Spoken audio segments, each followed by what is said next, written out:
Karena keinginan Roh Kudus adalah kehendak Bapa sendiri. Dan sungguh kalau saat ini Dia boleh kumpulkan kita bersama-sama. Satu kehormatan dan satu penghargaan yang Tuhan berikan kepada kita secara luar biasa. Izinkan Roh Kudus malam hari ini untuk membawa kita mengerti lebih dalam apa yang Dia rindukan. Ketika kami membaca selebaran dalam acara ini, ibadah gemerlap rohani. Dan selama saya jadi hamba Tuhan belum pernah ada nama seperti itu. Gemerlap rohani. Dan itu betul. Karena gereja yang benar itu dari permata semuanya. Betul? Dan dunia akan tertarik melihat gemerlap itu. Karena Roh Kudus bekerja dalam kehidupan kita. Lalu ketika tadi saya masuk, saya baca tema di atas. Tema pemulihan ialah kemuliaan Tuhan turun atas umatnya. Maka Roh Kudus menurunkan sesuatu untuk kita pelajari malam hari ini. Antara gemerlap rohani dengan kemuliaan Tuhan yang turun atas umatnya. Itu berupa apa? Apa yang Dia rindukan. Saudara, Roh Kudus akan membawa kita saat ini untuk melihat suatu kebenaran. Bahwa gereja itu bukan dilihat dari gedungnya. Gereja tidak dilihat dari tata ibadahnya. Gereja tidak dilihat dari bentuk fisiknya, dari bentuk organisasinya. Tidak. Saat ini Roh Kudus akan membawa kita untuk melihat gereja dalam kerinduan Tuhan yang sesungguhnya apa yang Dia inginkan atas kita, anak-anaknya. Kalau kita bisa melihat itu sungguh-sungguh, perjalanan hidup kita bergereja ya, sebagai anak-anak Tuhan, tidak akan ada kekalahan dalam hidup ini. Tapi yang ada adalah kemenangan demi kemenangan yang Tuhan janjikan. Kalau kita tahu relnya atau jalurnya. Anak-anak Tuhan semua yang datang saat ini penuh dengan pengorbanan. Sebab saudara datang dari banyak kampung, banyak tempat yang jauh-jauh. Tuhan memberkati pengorbanan saudara. Dan sungguh Dia akan melimpahkan apa yang saudara nggak pernah pikirkan. Dia akan berikan itu buat kita yang mengasihi Dia. Mari kita lihat Wahyu pasal yang ke-21. Wahyu pasal yang ke-21. Izinkan Roh Kudus saat ini untuk berbicara kepada kita secara jelas dengan apa yang Dia mau. Wahyu pasal 21 mulai ayat yang ke-9. Saya akan baca.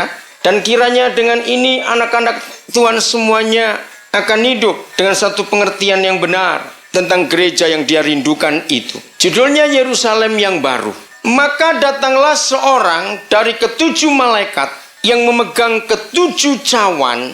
Perhatikan, yang penuh dengan ketujuh malapetaka terakhir. Mendengar kalimat ini mengerikan, saudara. Malaikat yang muncul, yaitu malaikat dari salah satu dari ketujuh malaikat itu, memegang penuh 7 cawan yang isinya bukan berkat tetapi malapetaka terakhir. Menakutkan sekali. Kita sangat percaya sebelum Tuhan Yesus datang, memang bumi akan mengalami malapetaka yang tidak pernah dialami sebelumnya. Dan bukan cuma 1 malapetaka, tapi 7. Nah, yang mengagumkan gereja, lihat kalimat berikut. Lalu Ia berkata kepadaku, dari seorang dari ketujuh malaikat yang tidak membawa berkat, tetapi membawa hukuman atas dunia. Dan bukan 1 hukuman, tapi 7 hukuman. Ada firman yang mengherankan, katanya kepada Yohanes Dia mengajak, marilah ke sini. Aku akan menunjukkan kepadamu pengantin perempuan anak domba. Mempelai anak domba. Saudara-saudara dikasihi Tuhan, tanpa ragu-ragu kita percaya mempelai perempuan anak domba adalah gerejanya. Betul? Ini yang menjadi tanda tanya saya selama ini. Penampilan gereja pada akhir zaman, penampilan gereja yang berkenan di hadapan Tuhannya, justru ditampilkan bersama persiapan 7 malapetaka itu. Ini sangat tidak baik dan sangat tidak enak. Coba renungkan. Mengapa malaikat yang menyampaikan firman kepada pewahyuan terakhir bagi gereja yang diterima oleh Yohanes saudara kita tidak datang dari seorang malaikat yang penuh berkat, tapi justru datang dari seorang malaikat yang membawa 7 cawan yang berisi 7 malapetaka. Kenapa? Saudara, tanggal 10 Juni tahun 96, bersama dengan 2 pendeta yang lain, kami berempat, saya, istri saya, dan 2 pendeta lagi, satu pendeta Freli David dan satu pendeta Julius Suteja. Kami baru keluar dari pedalaman Jayawijaya, satu kampung namanya Mamit. Dan di kampung itu hampir 80% masyarakatnya masih telanjang. Tapi ada seorang hamba Tuhan dari gereja Gidi, gereja Injili di Indonesia. Namanya Bapak Timotius Wakur. Nah sekarang dia jadi ketua DPRD Kabupaten Jayawijaya. Karena dari pedalaman itu tidak bisa langsung ke kota, maka kami harus mendarat di Wamena dulu. Dari Wamena besoknya tanggal 11 kami tiba di Biak. Sebab hari itu pendeta Morisoro datang ke Biak dan saya jadi penterjemahnya. Dan begitu tiba di Bandara Biak, kami tidak disambut dengan sukacita, tapi dengan duka cita. Karena baru dapat kabar 11 gereja di Surabaya pada hari Minggu ibadah itu diserang habis-habisan. Pas pada waktu ibadah, penyerangnya sudah buat satu skenario harus serentak. Saudara, mulai dari hari itu, Juni 96 sampai hari ini, gereja Tuhan di Indonesia tidak berhenti dari ancaman. Perhatikan. Dan ada beberapa pendeta dari gereja-gereja itu yang saya kenal baik, karena saya berasal dari Surabaya. Begitu kami tiba di rumah, saya langsung telepon berapa yang bisa dihubungi. Dan mendengar cerita itu, sakit hati ini rasanya. Jahat sekali mereka. Ketika sedang ibadah, itu diserang. Bahkan, maaf, di beberapa gereja tidak semua. Perempuan-perempuan dilecehkan. Dipegang payudaranya. Dipegang pantatnya di dalam gereja. Jadi perampokan juga. Emas perhiasan dipakai oleh anak Tuhan dirampok. Ada yang dirusak. Waktu itu tidak terjadi pembakaran besar. Saudara, itu bulan Juni. Bulan Oktober menjelang akhir, 20 lebih gereja di Situbondo di bumi hanguskan. Sampai ada korban. Gembala GPPS, seorang gembala yang saya kenal baik, Bapak Ishak Kristian, sudah tua. Bersama istri, bersama cucu, bersama pengerja dan kemenakannya dibakar hidup-hidup di dalam gereja. Sekolah-sekolah Katolik dibakar. Lalu penghujatan akan nama Tuhan yang mengerikan, mereka tulis pakai cat besar-besar, Yesus tai dan sebagainya, kata-kata hujatan itu. Saya berpikir, ada apa ini? Malam itu 26 Desember masih tahun 96. Bersama istri kami baru pulang Natal guru-guru sekolah minggu sebuah gereja Protestan di daerah Jalan Kemayoran di Surabaya, GKKA. Begitu kami tiba di rumah, ada orang sembahyang, 20-an orang. Istri saya tanya, ada doa apa ini? Tadi waktu kita berangkat tidak ada pemberitahuan ada doa. Saya bilang saya juga tidak tahu. Mereka doa dengan menangis, sudah. Seperti ada orang mati. Lalu kami pelan-pelan duduk ikut dengan mereka doa di lantai. Lalu saya korek seorang sebelah. Ini sembahyang apa? Masa kamu nggak tahu? Ada apa? Tasikmalaya diserang. Kita baru dapat kabar tadi. Sehari setelah Natal, sekian belas gereja hancur lagi. Saudara, kemarahan saya meledak. Saya langsung masuk ke kamar saya buka almari saya. Saya keluarkan piagam P4 saya. Masih ingat ikut P4, semua diharuskan penataran P4 waktu itu. Saya robek hari itu. Saya marah dan saya maki-maki pemerintah Indonesia yang tidak adil sama sekali. Kalau satu masjid saja, nggak usah bilang dibakar. Kita lempari batu saja urusannya panjang gak karu-karuan. Ini sudah puluhan gereja. Istri saya meredahkan kemarahan saya. Saya gak bisa dikuasai. Pokoknya besok saya mesti ke Jakarta. Entah mau jadi apa. Saya mau ketemu anggota MPR atau menteri atau siapa, saya akan ngomong. Mana keadilan di negeri ini. Pancasila bohong semua. Marah betul. Istri saya ketakutan, saudara. Tapi karena doa belum selesai, maka saya ikut doa setelah saya merobek piagam P4 saya itu. Pembohong semua, omong kosong barang ini. Tiba-tiba saudara, suara Roh Kudus begitu lembut. Saya menangis, saya bertobat. Dia berkata begini kepada saya, Daniel, mengapa engkau marah kepada pemerintahmu? Aku yang punya gereja saja tidak marah dan membiarkannya. Reda seketika kemarahan itu, saudara. Saya tersungkur, saya menangis, ampuni saya Tuhan. Dengan lembut, Roh Kudus menjawab. Dan saya catat sampai hari ini catatan itu. Sebab gerejaku kehilangan kuasa. Gerejaku kehilangan tanggung jawab. Dan gerejaku kehilangan fungsi. Lalu yang tidak akan bisa dibinasakan adalah gerejaku yang didirikan di atas batu karang ini, yaitu hidupku. Saya mulai mikir, kalau begitu, apa semua kami salah? Sehingga engkau biarkan 20 Januari 97. Saya ingat betul 8 gereja di Jawa Barat. Waktu itu masih Jawa Barat, belum Banten. Di Rengas Dengklok, hancur lagi. Terus saudara, sepanjang 97, 98. Ketika Poso meledak, 99 awal Ambon meledak. Dan terus. Maka ayat ini yang muncul.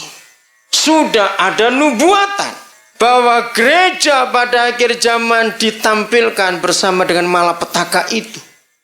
Hanya untuk menunjukkan dan membuktikan satu hal saja. Dimurnikan. Amin. Dimurnikan. Menurut surat Korintus 1 Korintus 3, nggak usah dibuka, catat saja. Hanya api yang akan menentukan pada akhirnya gereja ini dibangun dari apa. Masih ingat ayat itu? Ada 6 jenis material gereja yang tertulis di dalam 1 Korintus pasal 3. Rumput, jerami, kayu, emas, permata, atau perak. Yang mana? Apapun bentuk material gereja, mata jasmani tidak akan pernah bisa menilai sedalam-dalamnya.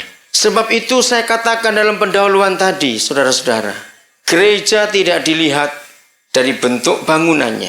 Gereja tidak dilihat dari bentuk tata ibadahnya. Gereja tidak dilihat dari alat-alat musiknya dan sejenisnya. Dan setiap kita pun tidak bisa tahu. Perhatikan kata ini.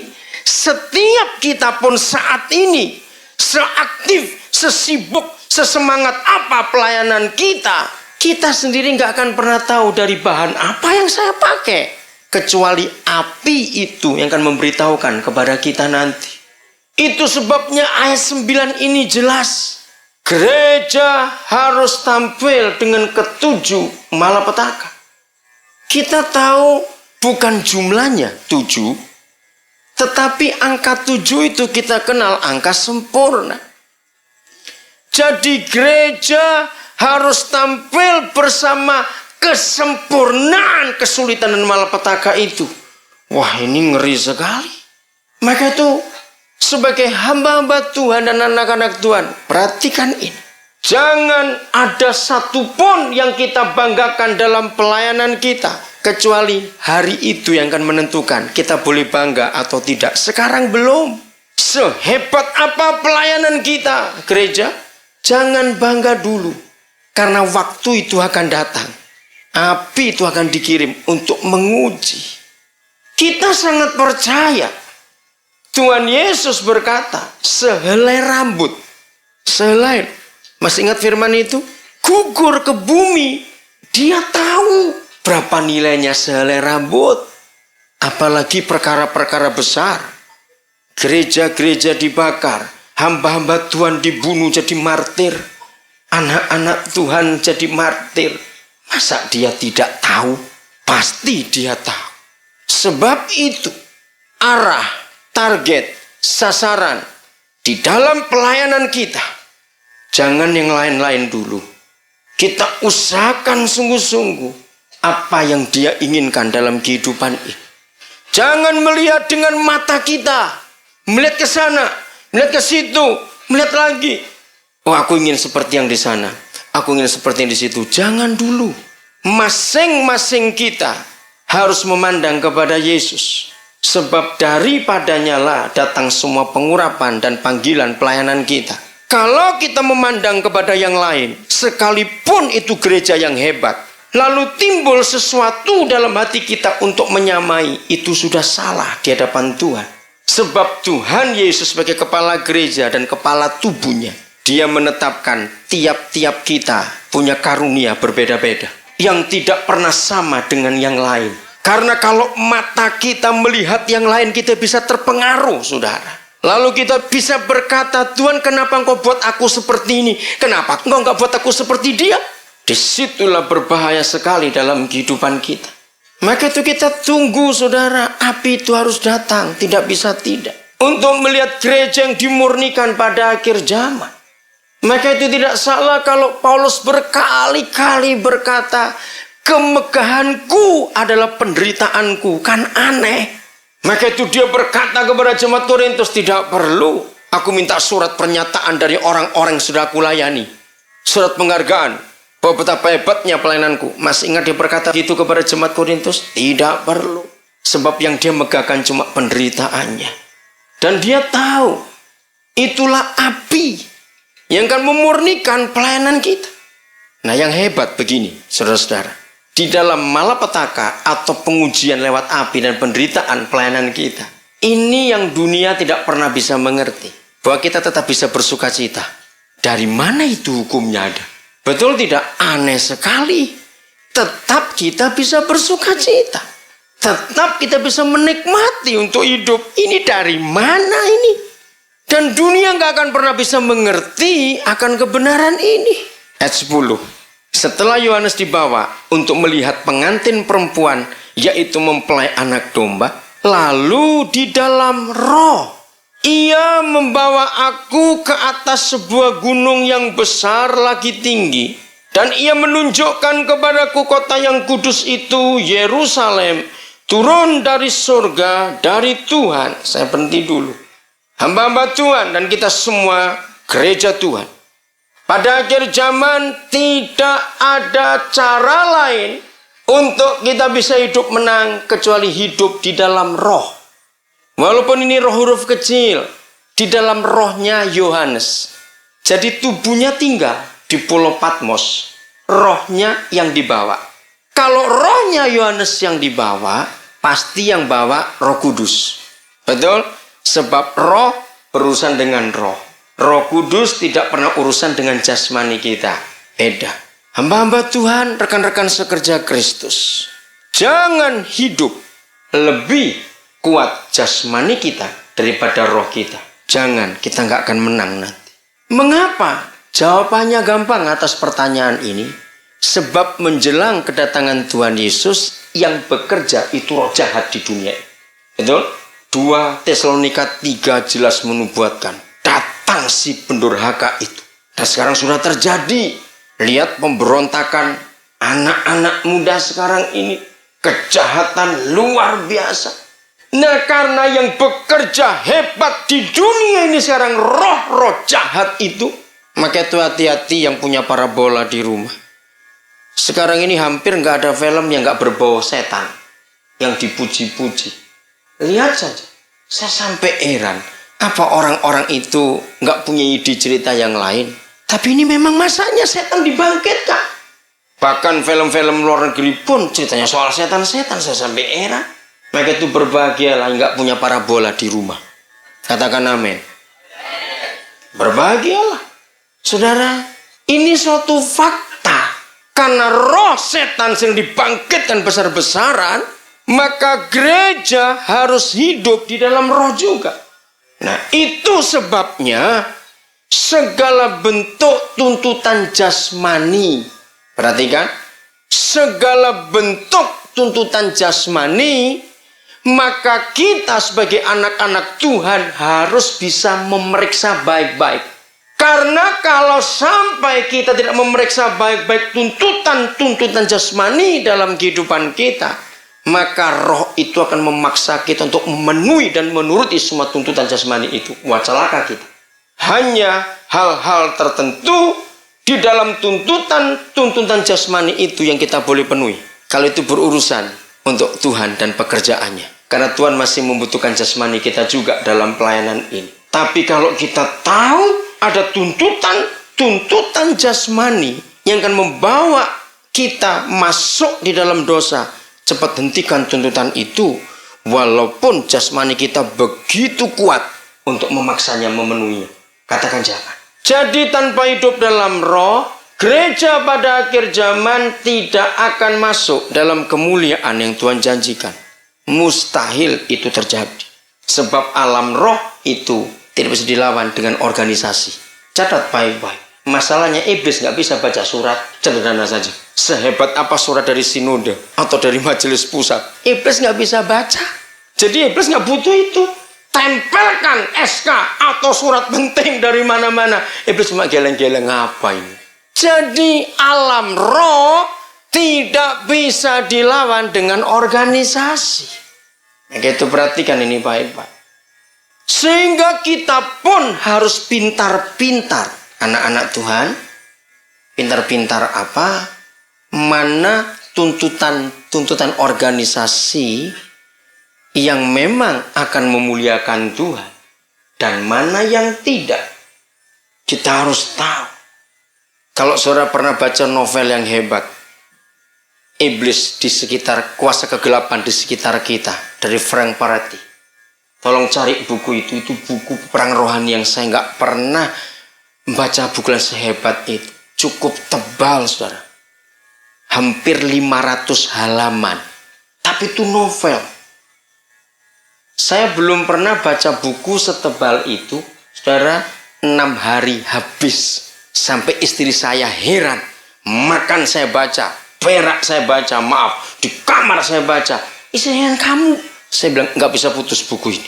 Di situ dituliskan bagaimana kuasa roh jahat sekarang ini masuk ke semua segi kehidupan, sampai ke rumah-rumah sakit, ke kantor pemerintahan, ke sekolah-sekolah, ke supermarket, ke pasar, ke rumah tangga, ke semua jaringan televisi, semua komputer, semua. Nah, yang mengagetkan dia bilang sampai di kantor-kantor gereja. Sekalipun gereja itu masih menggunakan Alkitab. Hah? Dibuka perbuatan jahat setan pada akhir zaman.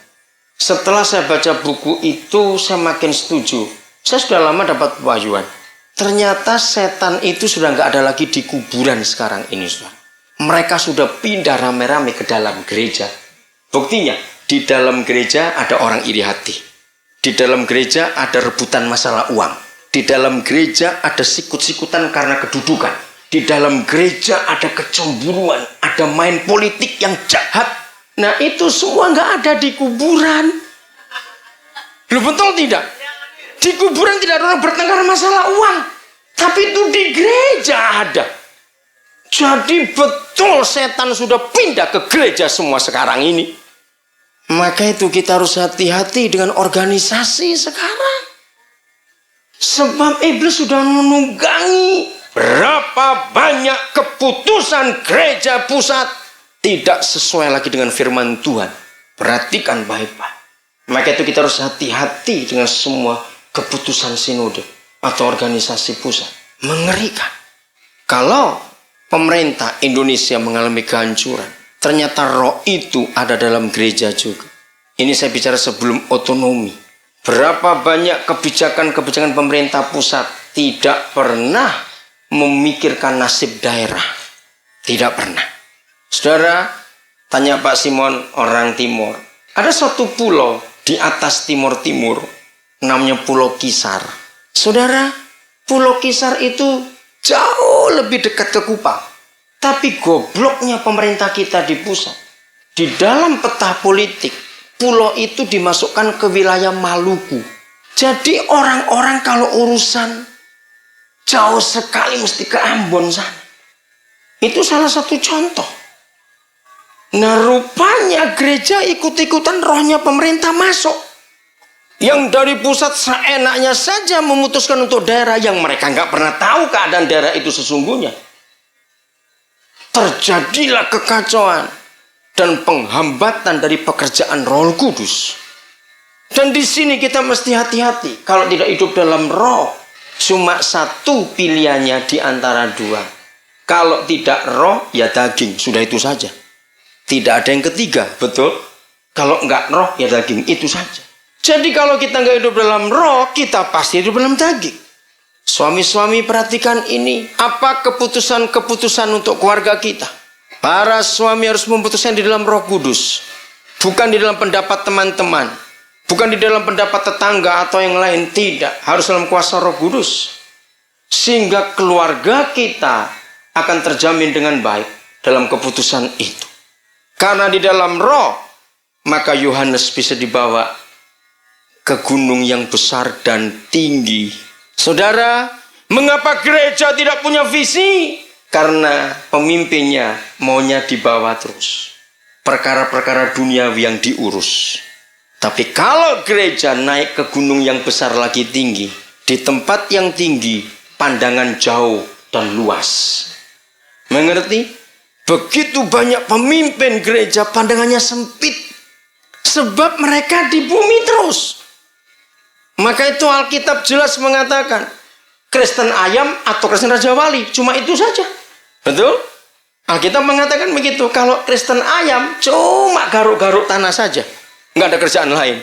Tapi kalau Kristen Raja Wali dia terbang tinggi. Dan dia lihat jari jauh. Pilihan kita yang menentukan. Kita ayam atau Raja Wali. Di dalam roh Raja Wali itu terbang. Amin. Raja Wali itu burung yang hebat sekali. Dan Alkitab mengatakan gereja seperti Raja Wali. Kalau ayam beda. Jangan bilang ada badai. Ada tutup panci jatuh. Ketakutan ayam itu sembunyi sudah. Kalau Raja Wali tidak. Begitu dia tahu badai. Dia langsung kepalanya diangkat. Dari arah mana badai itu? Wah, dia sukacita. Raja Wali itu kalau ada badai langsung dia terbang di tengah-tengah badai itu. Maka itu gereja harus ada di malapetaka ini. Amin. Dari situ kita dibawa untuk terbang tinggi. Dan sampai ke puncak gunung yang besar lagi tinggi. Maka itu para pemimpin. Kalau sampai kita tidak punya visi. Karena kita urus semua perkara-perkara duniawi saja. Kalau kita sebagai pemimpin tidak punya visi. Maka umat akan jadi buta semua juga. Mau dibawa kemana anggota gereja ini tadi? Milikilah visi itu. Ayat 11. Kota itu penuh dengan uang kolektor. Ayo, penuh dengan apa? Penuh dengan kemuliaan Tuhan. Lihat tema. Kemuliaan Tuhan turun atas umat. Sebetulnya Yohanes tidak boleh menulis kota itu. Sebab ini gereja. Mempelai perempuan kan gereja. Amin. Jadi yang betul adalah maka aku melihat gereja itu penuh dengan kemuliaan Tuhan. Dan cahayanya sama seperti permata yang paling indah. Bagaikan permata yaspis jernih seperti kristal. Pak Victor, saya nggak tahu apa yang dalam hati Bapak sehingga pakai nama gemerlap rohani itu. Nanti saya mau tanya betulin. Lihat ayat ini sudah.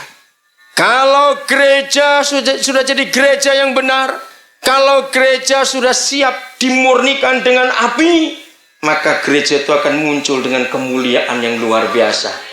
Maka cahayanya itu akan jauh dilihat orang. Saya nggak kupas masalah permata yaspis, karena saya nggak begitu tahu. Tapi jernih seperti kristal ini yang luar biasa. Saudara, inilah ciri, kriteria, ukuran standar atau target yang Papa kita minta. Bahwa gereja pada akhir zaman tidak dinilai dengan hal-hal yang lain atau nilai-nilai kriteria lain, ukuran-ukuran lain, tidak. Gereja pada akhir zaman akan dinilai apakah gereja itu jernih enggak, tembus pandang tidak. Kristal itu lebih jernih dari kaca. Itu kristal. Kristal itu di bawah sedikit dari berlian. Maka itu kristal itu mahal. Nah, ciri ini sungguh mengagumkan. Saudara, dari mulai kitab Kejadian, kalau kita lihat hidup Henokh, sampai Nuh, terus sampai Abram, terus sampai Yusuf, Musa dulu, terus. Ternyata Tuhan mempunyai ukuran standar bagi orang-orang yang dia pilih untuk menjadi teman sekerjanya dan orang kepercayaannya, orang itu harus transparan hidupnya, tembus pandang. Karena saya berlatar belakang Jawa, kalau ada orang Jawa pasti ngerti. Ada satu kata dalam bahasa Jawa namanya bloko suto. Bagi orang Jawa, kalau orang sudah sampai tingkat itu, artinya luar dalam sama, mulut hati sama, pikiran hati mulut sama. Orang Jawa berkata, itu orang sempurna. Dan setan tidak pernah ganggu orang itu. Sebab di dalam kemurnian, di dalam kejernian, di dalam transparansi, di dalam tembus pandang, setan tidak punya tempat untuk bersembunyi. Dia mau sembunyi di mana ketahuan. Sebab orang itu tembus pandang. Tapi orang yang licik, penuh dengan liku-liku, oh, setannya pasti banyak, saudara. Pasti sudah. Maka itu ketika Yesus Tuhan dimuliakan, ada ayat dalam Yesaya 53, tidak ada celah, tidak ada kecurangan di dalam hidupnya. Inilah ciri gereja yang Tuhan cari. Maafkan saya kalau saya katakan ini, ternyata saudara, politik di dalam gereja lebih jahat daripada politik yang pemerintah Indonesia. Betul? Di dalam gereja ada trik-trik yang menjijikkan Tuhan. Kalau pemerintah Indonesia bangkrut dan hancur itu karena KKN, ternyata dalam gereja KKN-nya jauh lebih besar daripada di pemerintahan. Izinkan saya mengatakan kata-kata ini, tempat-tempat yang basah, kita ngerti kata itu, pasti dicarikan untuk famili dan keluarganya pemimpin di sana. Begitu jahat sekali. Maka itu di mana ada gereja yang tidak transparan, setan akan punya tempat persembunyian yang mapan dan aman di situ. Tapi orang yang hidupnya terbuka, kejujuran ada, setan gak punya tempat bersembunyi sebab dia jernih seperti kristal. Maka itu mari gereja Tuhan, hanya kita sendiri yang bisa menentukan kita ini seperti apa. Berapa banyak pekerjaan Tuhan kacau, yayasan-yayasan Kristen kacau, persekutuan-persekutuan kacau, gereja kacau. Sekarang saya tahu penyebabnya. Apabila ada orang yang tidak transparan di situ, setan akan bersembunyi dalam hidup orang itu. Maka dia mulai buat gerakan-gerakan di dalam yang begitu penuh kelicikan dan manipulasi yang menjijikkan sekali. Hebat sekali pewahyuan ini. Dicari gereja yang transparan, jernih seperti kristal. Di situ baru akan nampak kemuliaan Tuhan dan cahayanya sampai jauh. Ayat 12. Dan temboknya besar lagi tinggi dan pintu gerbangnya 12 buah. Dan di atas pintu-pintu gerbang itu ada 12 malaikat. Hebat sekali. Dan di atasnya tertulis nama ke-12 suku Israel. Ayat 13. Di sebelah timur terdapat 3 pintu gerbang. Dan di sebelah utara 3 pintu gerbang. Sebelah selatan 3 pintu gerbang. Dan sebelah barat juga 3 pintu gerbang. Dan tembok kota itu mempunyai 12 batu dasar. Dan di atasnya tertulis ke-12 nama, ke-12 rasul anak domba itu. Dan ia yang berkata-kata dengan aku mempunyai suatu tongkat pengukur dari emas untuk mengukur gereja serta pintu-pintu gerbangnya dan temboknya. Anak-anak Tuhan, kita semua tahu emas dalam Alkitab itu mewakili kasih Tuhan. Betul? Gereja kita akan diukur bukan dengan berapa banyak jumlah anggota jemaat yang kita gembalakan. Gereja akan diukur bukan berapa banyak kali kita khotbah dalam seminggu. Gereja akan diukur berapa banyak uang kolekta yang kita dapat tiap minggu. Tapi catat ayat ini, gereja akan diukur dengan ukuran kasih Kristus. Kalau kasih Kristus yang adalah emas itu tidak nampak, nggak cocok, kurang panjang, maka gereja akan dibuang oleh Tuhan. Pakai tongkat pengukur dari emas. Dan ini sungguh luar biasa. Jadi gereja akan diukur dengan kasih. Katakan amin. Bukan diukur dari apa-apanya. Kalau gereja diukur dengan kasih, maka cuma ada 3 ciri, 3 tanda. Di dalam gereja itu penuh pengampunan. Yang kedua, di dalam gereja itu mau menerima orang sejelek apapun. Yang ketiga, gereja itu suka memberi. Inilah ukuran kasih di dalam gereja Tuhan. Mengampuni, menerima orang seperti apapun juga keadaannya, dan suka memberi. Ini 3 ukuran kasih. Dan tongkat emas inilah yang dipakai oleh malaikat itu untuk mengukur gereja pada akhir zaman. Tidak dipakai ukuran-ukuran yang lain. Dan ini sungguh luar biasa. Maka itu kalau ada di antara kita belum mengampuni saudara kita, tetapi kita berkata, saya tidak ada apa-apa dengan dia, tetapi kenyataannya kita masih malas bertemu. Nah, ada apa-apa itu namanya? Betul? Tidak ada.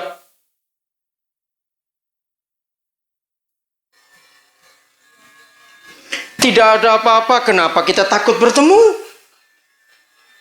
Nah, ketidaktulusan kita akan ditentukan apakah kita mengampuni semua orang yang memusuhi kita atau tidak.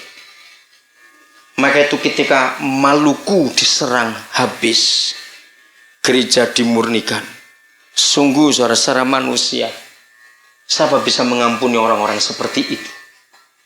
Ketika Poso diserang, secara manusia kita mengaku jujur, siapa bisa mengampuni? Tapi mau tidak mau, kita harus mengampuni. Karena tongkat itu kan dipakai untuk mengukur kita. Mau tidak mau. Ayat 16. Kota itu bentuknya 4 persegi, panjangnya sama dengan lebarnya. Dan ia mengukur kota itu dengan tongkat itu 12.000 stadia. Panjangnya dan lebarnya dan tingginya sama. Roh Kudus menguyokan begini kepada saya. Bukan ukurannya yang penting, tetapi kata sama. Panjang, lebar, tinggi, semuanya sama. Artinya apa?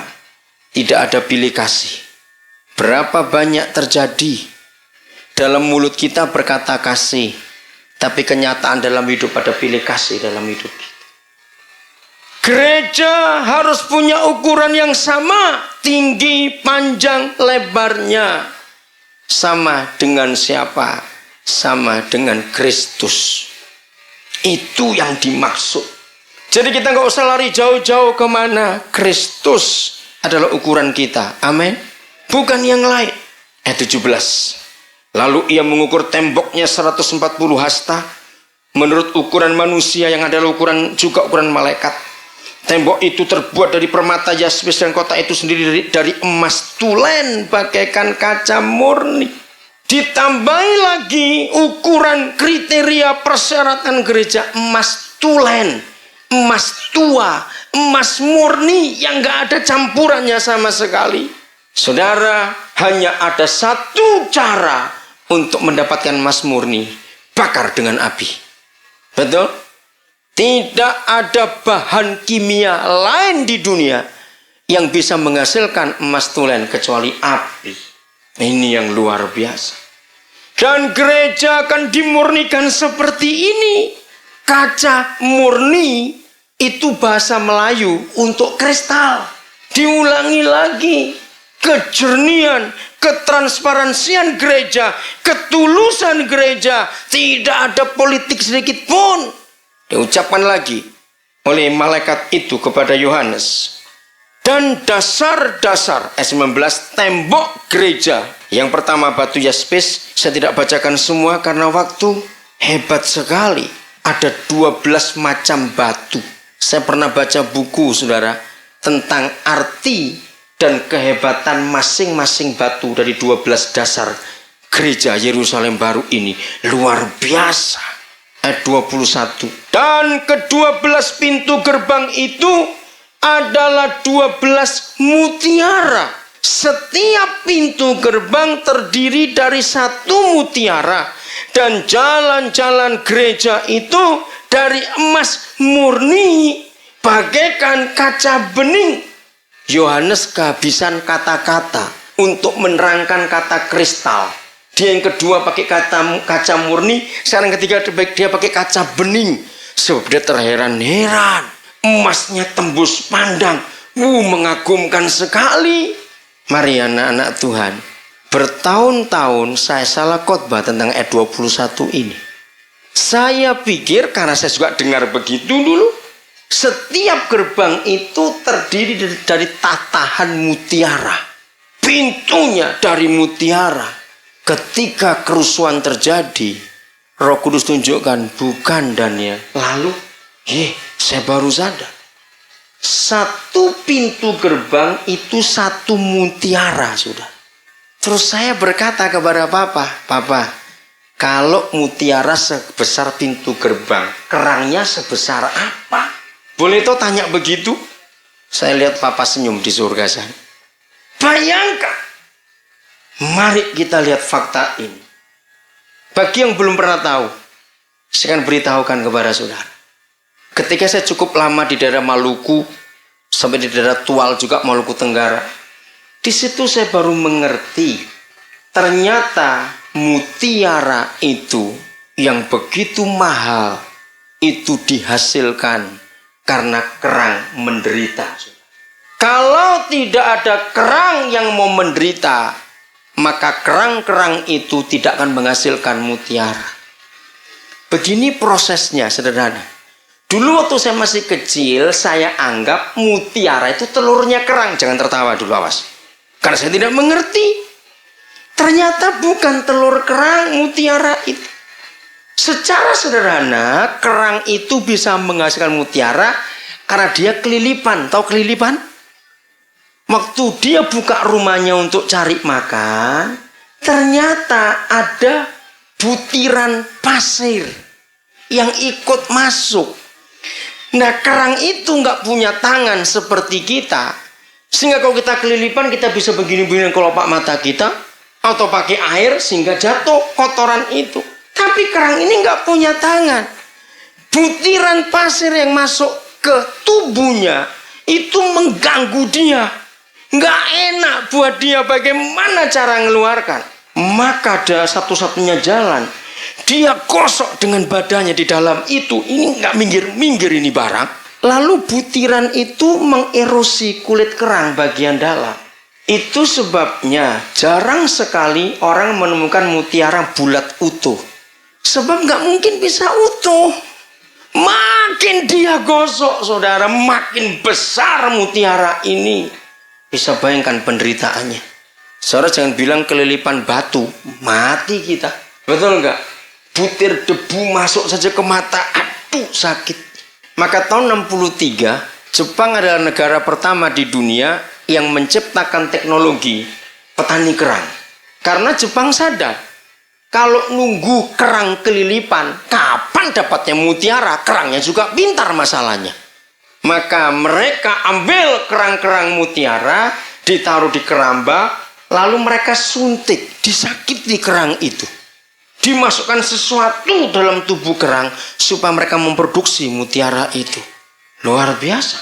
Saudara, untuk membuat jiwa-jiwa masuk ke surga harus lewat pintu gerbang. Amin. Karena tidak lewat pintu itu namanya pencuri. Nah, pintu gerbang adalah mutiara. Dan itulah penderitaan. Kembali bicara malapetaka tentang gereja ini luar biasa.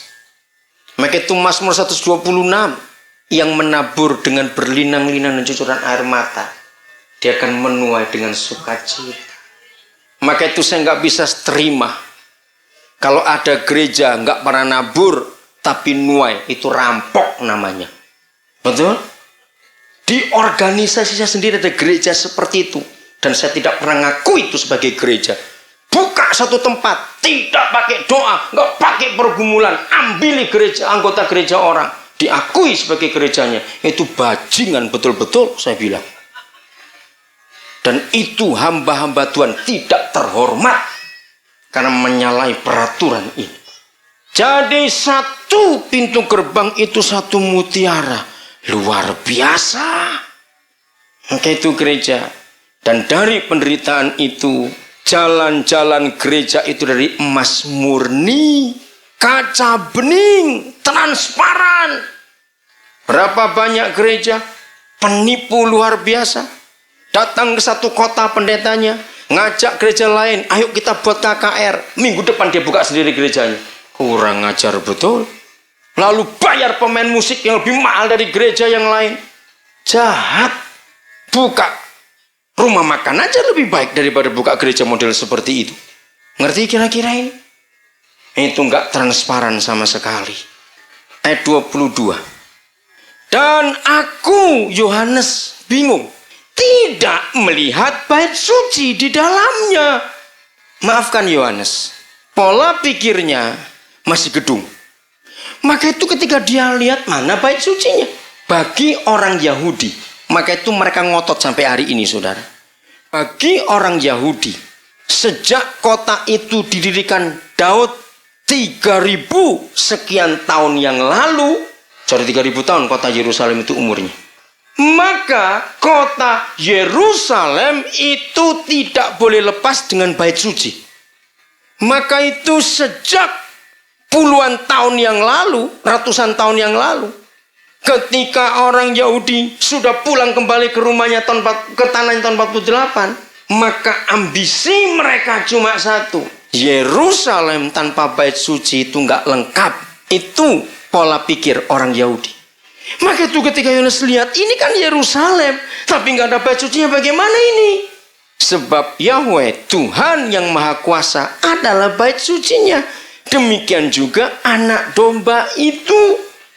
Hamba-hamba Tuhan, malam ini kita akan belajar dari ayat 21 ini.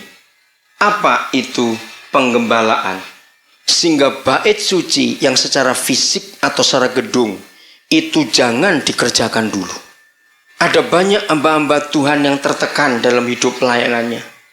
Nah, saya tidak tahu ini pengajaran dari mana. Tapi biarlah hari ini kebenaran ini memerdekakan kita. Mengapa ada cukup banyak hamba Tuhan tertekan? Sebab dia belum punya gedung gereja dalam pelayanan. Sehingga dia merasa berdosa di hadapan Tuhan. Saya ingin katakan kepada rekan-rekan. Kalau sudah sekian tahun saudara belum punya gedung permanen. Jangan kecil hati. Ayat ini jadi penghiburan kita. Nanti pulang baca. 2 ayat terakhir Kisah Para Rasul. Indah sekali, gak usah sekarang. Ya, gampang. Pokoknya ayat terakhir. Kemarin malam di Lembu Baru saya sampaikan kebenaran ini. Satu-satunya kitab dari 27 kitab Perjanjian Baru yang tidak punya kata penutup adalah Kisah Rasul. Kenapa nggak ada kata penutup? Sebab pasal 29, 30 dan seterusnya. Maka gereja yang melanjutkan pasal-pasal itu. Kalau sampai tahun 2003 itu sudah ratusan ribu pasal itu sudah. Karena masing-masing kita boleh menulis pasal tersendiri dalam pelayanan kita. Hebat nggak Tuhan? Nah, 2 ayat terakhir Kisah Rasul itu dikatakan maka Paulus mengontrak rumah di Roma. Dia tinggal di rumah kontrakannya. Jadi rekan-rekan hamba Tuhan yang masih kontrak, bersyukurlah engkau temannya Paulus. Sebab dia kontrak juga. Roma itu kota metropolitan. Jadi nggak ada barang dosa kalau kita masih kontrak, tidak ada barang dosa. Amin kan itu? Tidak melihat bait sucinya. Kemana bait sucinya? Mari kita lihat apa itu penggembalaan. Bertahun-tahun saudara saya mencari jawaban atas pertanyaan apa itu penggembalaan yang sesungguhnya. Sebab di dalam dunia gereja begitu banyak kekacauan tentang penggembalaan. Dan ada banyak teori.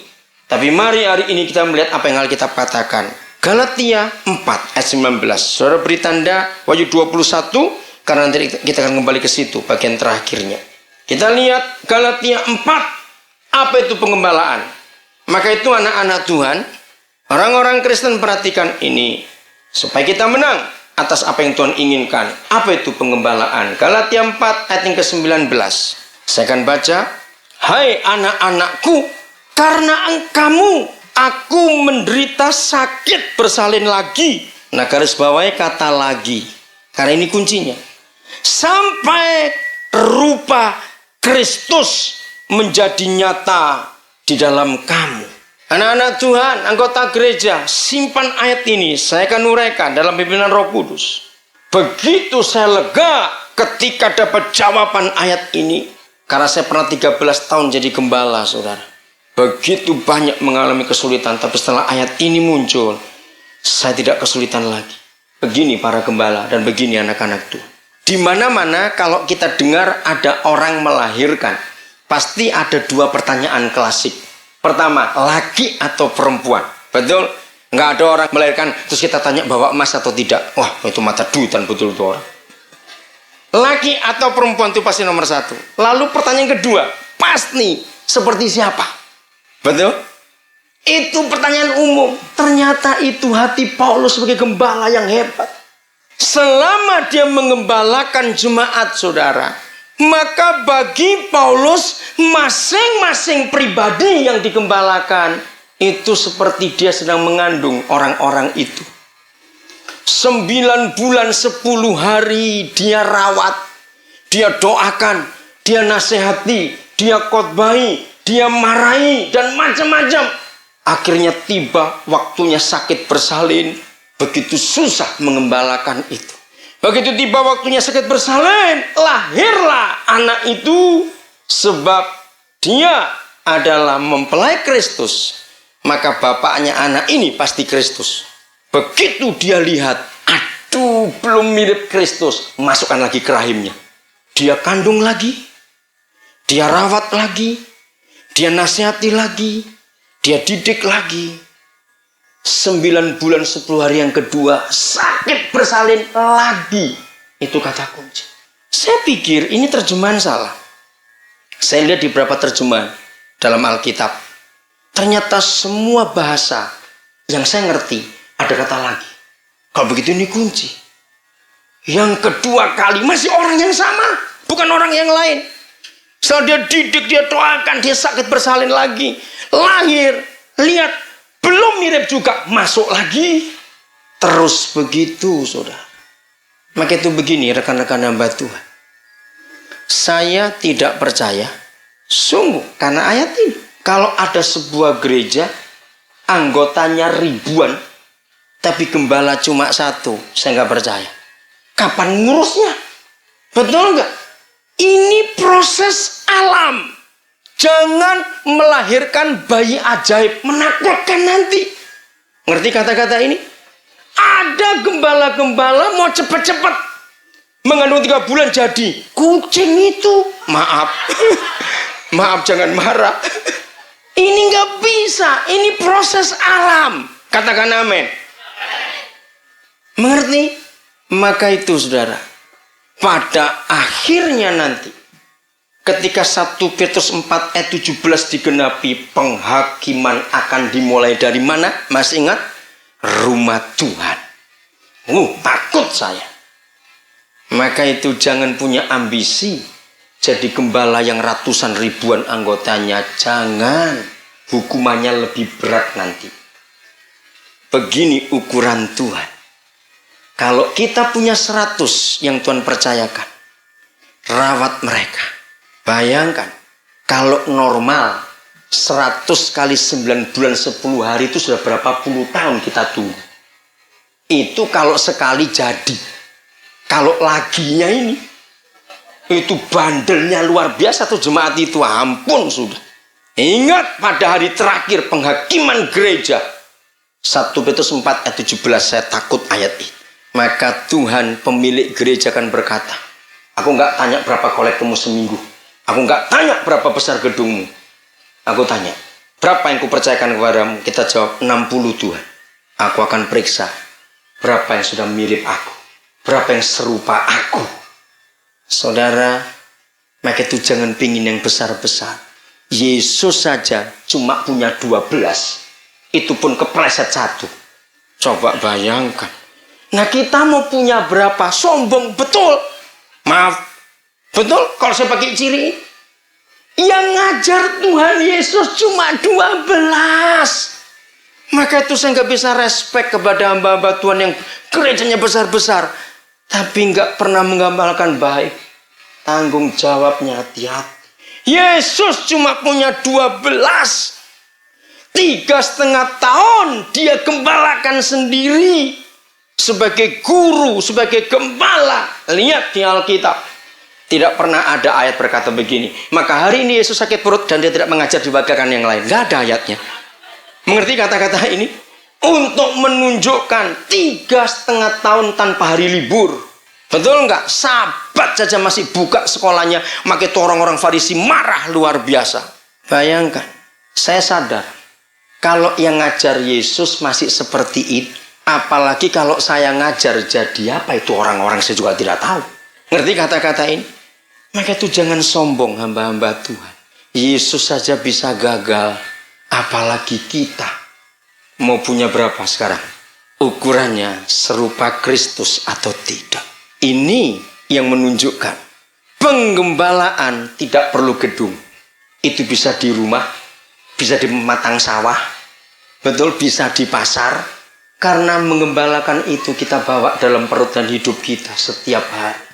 Enggak cuma seminggu sekali dalam gedung gereja, tidak.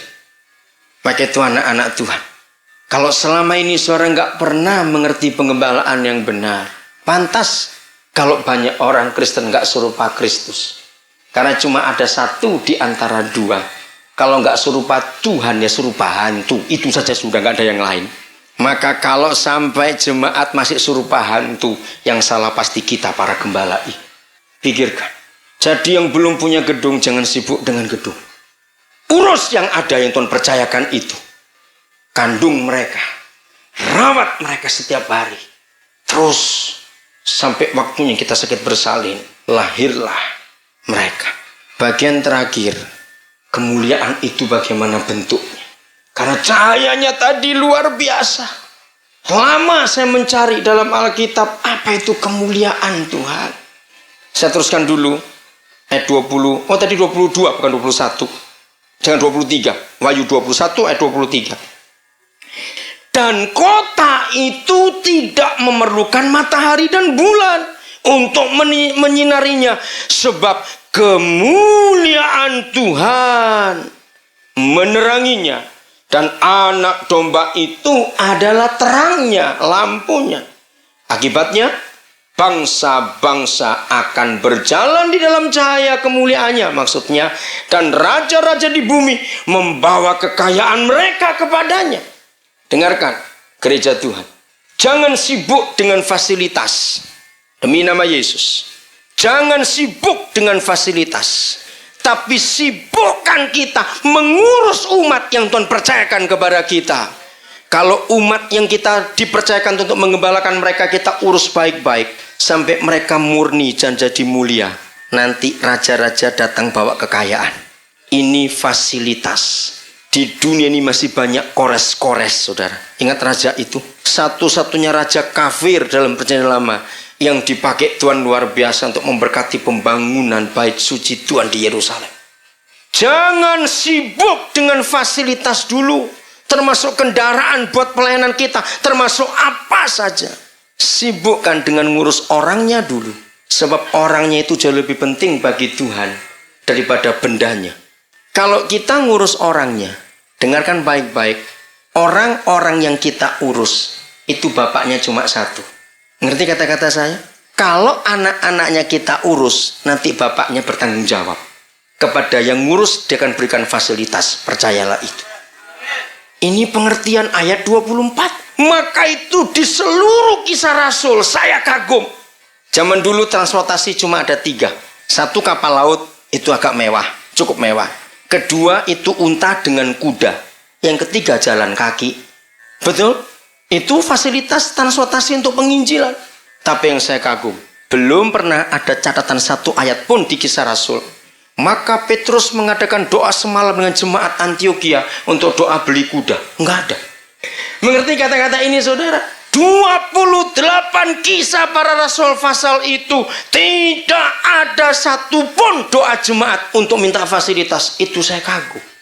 Yang dicatat adalah doa meratap untuk orang-orang diselamatkan. Tapi gereja akhir zaman terbalik.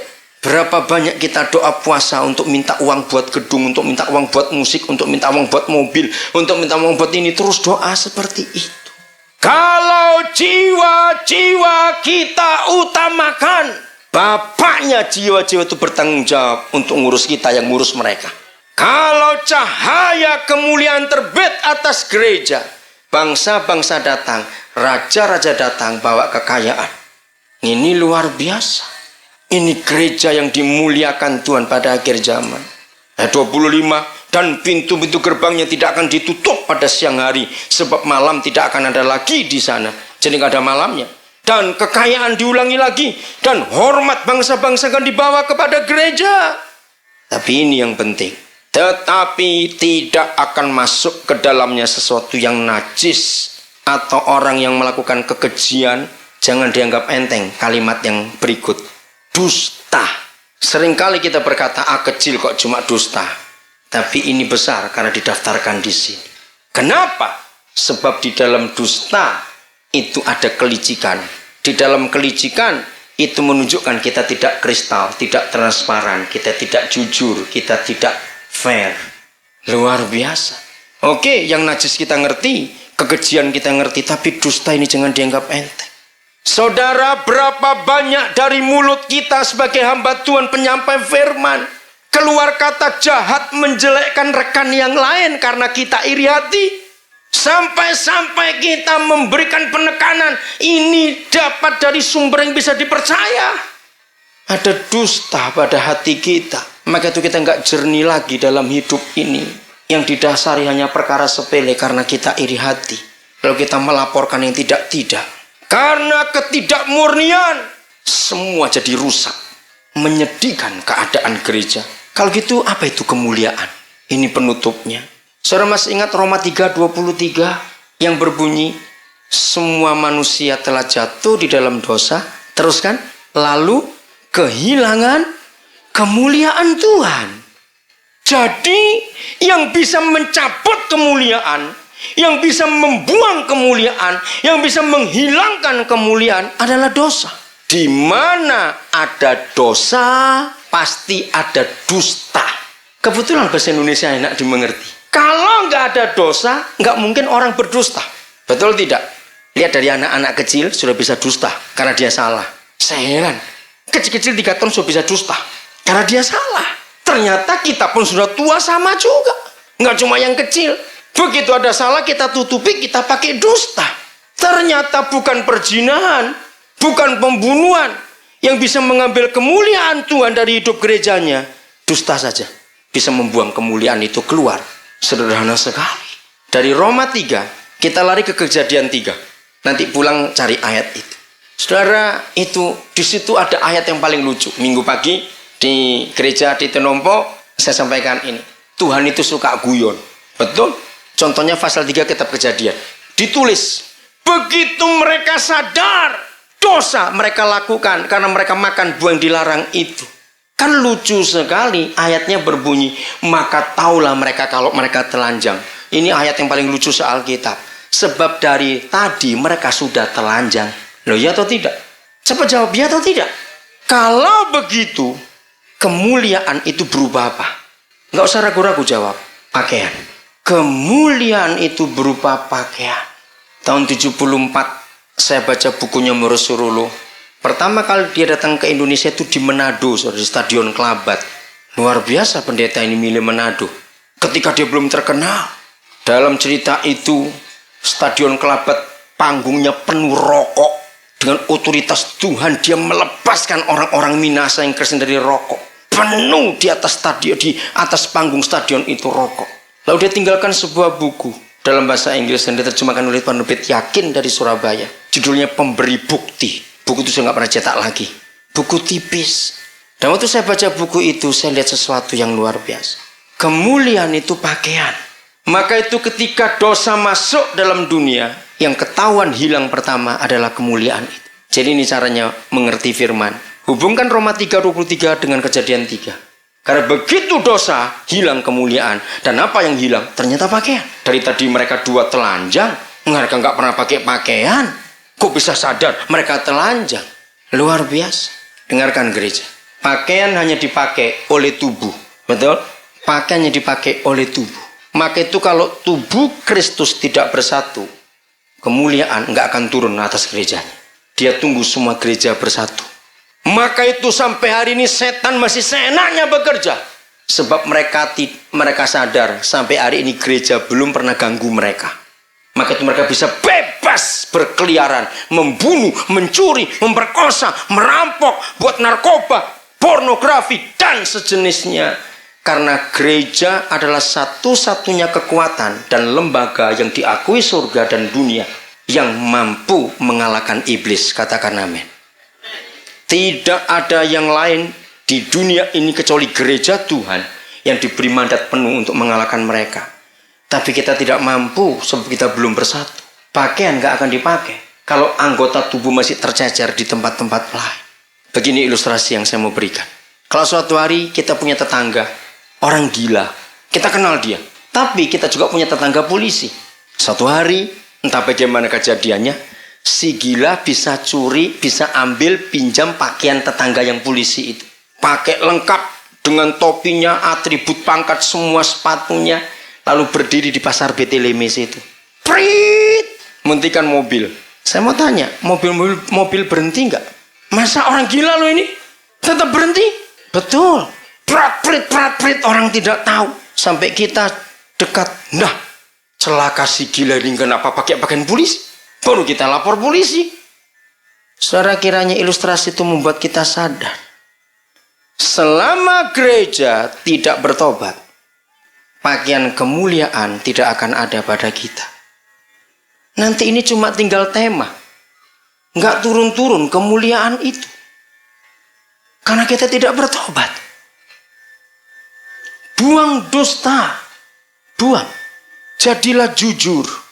Jadilah murni. Jadilah tulen. Jadilah kaca bening. Jadilah kristal yang jernih. Luar biasa.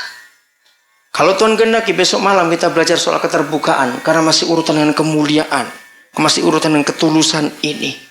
Jadi selama ini mereka yang di luar sana, baik manusianya, nggak bisa tertarik kepada Yesus. Karena belum ada terang dalam gerejanya. Karena pakaian itu belum kita pakai. Yang membuat gereja bercahaya, itu karena pakaian kemuliaan. Juga setan-setan belum tunduk sampai hari ini. Sebab gereja belum punya otoritas. Seperti orang gila pakai pakaian polisi tadi. Kita belum berhak memakai pakaian itu karena kita belum utuh. Kita masih terpencar-pencar, terpisah-pisah karena doktrin, karena nama organisasi, karena peraturan dibuat oleh manusia. Padahal kita mengaku satu Tuhan, satu Bapa, satu Roh, satu kitab suci. Kenyataannya bohong semua. Sulitnya kita bersatu dengan yang lain. Mari kita selesaikan bagian ini supaya kemuliaannya segera kita pakai dalam hidup ini. Dengan begitu setan-setan gak usah ditengking, saudara. Kita datang dengan pakai pakaian kemuliaan, mereka lari sendiri. Sekarang Yesus Tuhan sudah siap lama pakaian itu di tangannya. Percaya enggak? Saya ulangi lagi, Yesus Tuhan kita sudah lama siap. Pakaiannya ada di tangannya. Tapi dia tunggu kita bersama. Dia tunggu. Keputusan ada di tangan kita. Mari, hari ini jangan pulang sebelum ada keputusan jelas seperti firman yang kita dengar. Betapa Tuhan rindu gerejanya itu disempurnakan.